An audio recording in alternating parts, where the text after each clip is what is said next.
Vitajte v sérii videí o stereotypoch v sociálnom poľnohospodárstve.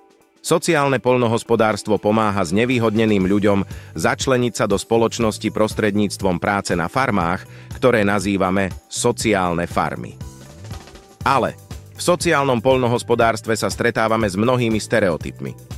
Mnohé z nich sú nepravdivé. Postavme sa im a vyvráťme ich v našej sérii videí. Pod sociálnou farmou si mnohí ľudia predstavujú niektoré nie veľmi atraktívne produkty. Nevedia, čo je to sociálna farma, takže väčšinou ani netušia, čo sa na takejto farme vyrába. Aká je však pravda? V skutočnosti, ak majú sociálne farmy výrobnú úlohu, je možné s podporou znevýhodnených zamestnancov vyrábať veľmi kvalitné potraviny. A kvalita zodpovedá štandardu bežných produkčných fariem. Okrem toho sú mnohé z týchto fariem šetrné k pôde, rastlinám a zvieratám, takže potraviny sú často organického pôvodu alebo sa mu blížia.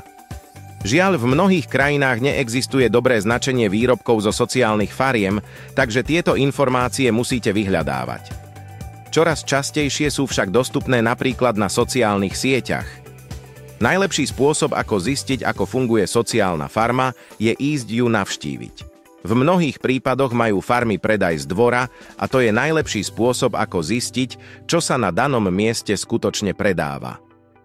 Ďakujeme, že ste si pozreli toto video, sledujte oficiálnu webovú stránku projektu SoFarm alebo naše ďalšie kanály, napríklad Facebook alebo LinkedIn.